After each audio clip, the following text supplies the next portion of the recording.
బెండకాయ tomato curry. First బాండీ పెట్టుకొని తాలింపు గింజలు వేసుకోవాలి.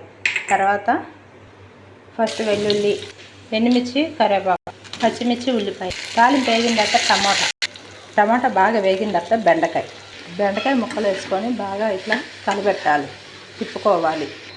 బెండకాయ ముక్కలు వేసుకున్న తర్వాత త్వరగా మగ్గిపోవాలంటే ఉప్పు వేసుకోవాలి.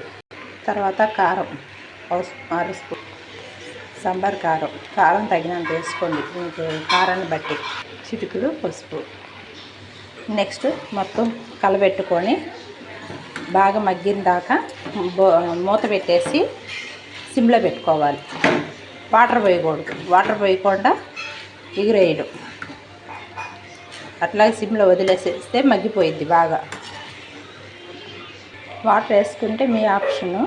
నేనైతే వాటర్ వేయకుండా బెండకాయ టమాటా ఎగరేస్తున్నా. సిమ్లోనే ఉడికిపోయిద్ది. మధ్యలో ఒకసారి మూత తీసేసి మళ్ళీ కలబెట్టుకొని చూసుకోవాలి ఎట్లా ఉంది ఏంటి అని. బెండకాయ టమాటా కర్రీ రెడీ అయిపోయింది. లాస్ట్ ఫైనల్ కొత్తిమీర గార్నిష్ చేయండి. సర్వ్ చేసుకుంటే బెండకాయ టమాటా రెడీ.